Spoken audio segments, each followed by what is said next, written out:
Енді Дина анамыз туралы қазіргі мезгілдерде көптеген зерттеу жұмыстары, кинофильмдер, кітаптар жазылды.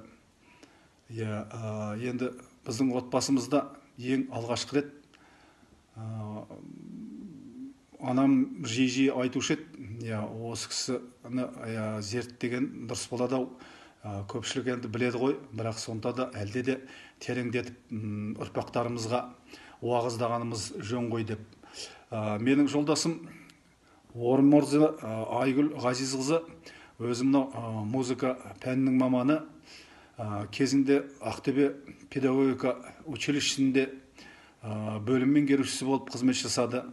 Одан кейін Ақтөбе Жұбанов атындағы мемлекеттік университетте музыканың теориясы кафедрасының меңгерушісі болып, сонда қызмет атқарған кездерде сабақтарға дайындалу барысында осы үйдегі жәдігерлерді жүйелеп, жиі пайдаланып жүрді.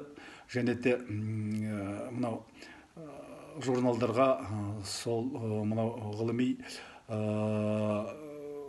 жинақтарға өзінің ойларын, пікірлерін жазып ортаға салып жүрді. Енді қай жұмыс болмасын, адам бір алдына қойған мақсатына жету үшін іштей дайын болу керек қой. Мен енді біразға дейін бата алмадым бұл кісіні зерттеуге. Және де бір ой айтып, пікір айтып, кезінде Қаршыға Ахмедияров ағамызда үйге талай келіп жүрген кездерде айналайын-ау, Төлеген, сенің шөбере екендігіңе ешкімнің ешқандай күмәні жоқ қой. Осы Дина анаңызды неге зерттемейсіз деп жаңадай маған талай бір сөздерді айтқан кездер болып еді. Ол кездерде енді мен іштей былай дайын болған жоқпын, шынымды айтайын. Себебі анам бар, ол кісі көп айтушы еді. Сосын енді халық айтып жатыр, кинолар шығып жатыр, уағыздалып жатыр.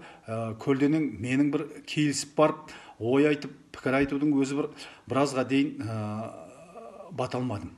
Бірақ осы соңғы жылдары анамыз туралы көптеген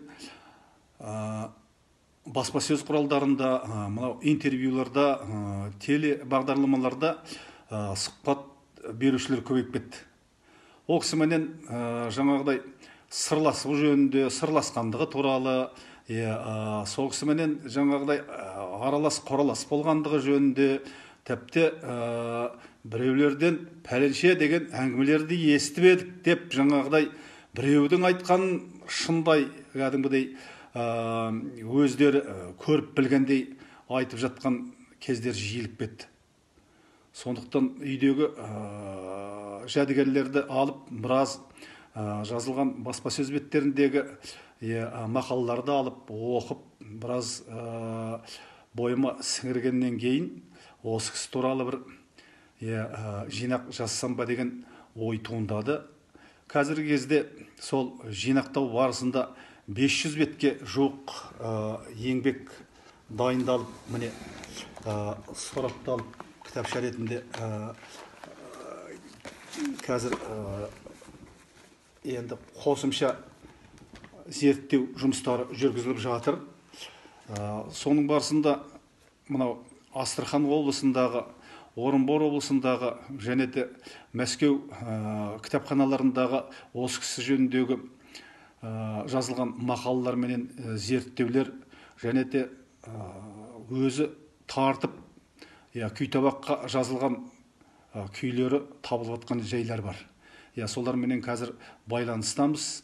Алдағы уақыттарда оларды жаңағыдай аламыз ба деген, пайдаланамыз ба деген ойымыз бар. Енді бұл кісі туралы көптеген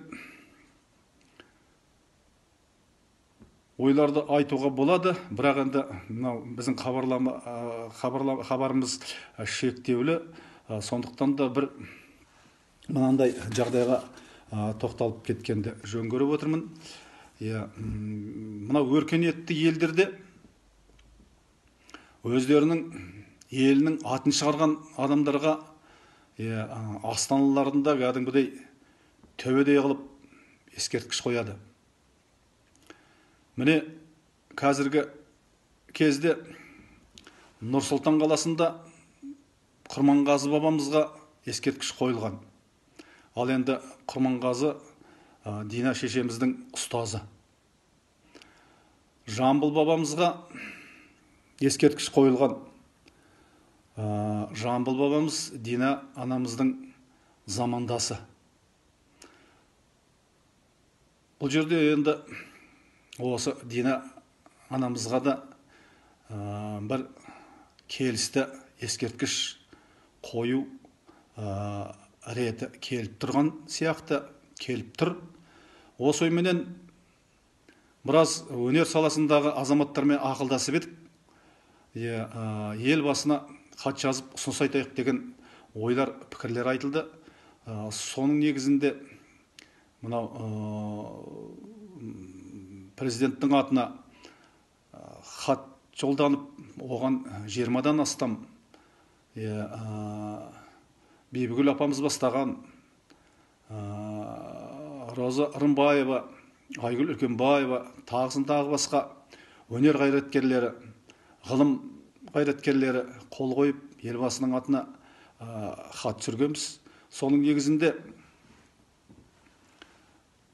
мынау мәдениет министрлігіне тапсырма беріліп, қазіргі кезде мәдениет министрлігінің жанындағы осы ескерткіштерді қою жөнінде комиссия бар екен. Солар қарап, жуырда сондай осы ескерткіш қойылсын деген шешім қабылданды.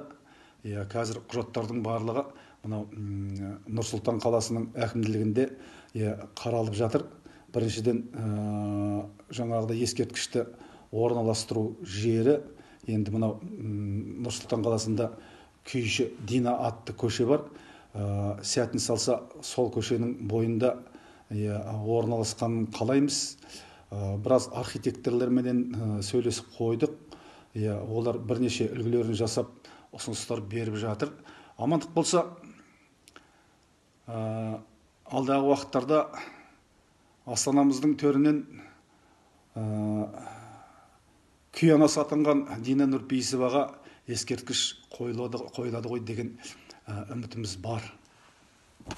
Енді әңгімеміздің соңында мынандай бір сұрақ туындады. Мына ұрпақтарының ішінде Дина шешеміздің жолын қуып күй өнерменен айналысып жатқан ұрпақтар бар ма екен деп. Енді шынын айту керек, мынау кәсіби деңгейде тартып өнер жолына түсіп жатқан әзірге бұл кісінің ұрпақтарын көріп отырған жоқпын. Бірақ енді сол өмірінің соңында анамыз бір айтып кеткен сөздері бар. Менің күйшілік өнерім менің ұрпақтарыма соқпай кетпеуі мүмкін емес. 7 ұрпағыма дейін күтіңдер деп айтып кеткен екен. Міне қазіргі таңда бұл кісінің 5-ші ұрпағы дүниеге келіп жатыр. Әлі бір 2 ұрпағы бар. Міне алдағы уақыттарда солардан үміттенеміз. Және де осы Дина анамыздың өнерін және де күй тарту шеберлігін біздің қазақ еліне әрі қарай дәріптейді ғой, насихаттайды деген үмітіміз зор. Рахмет.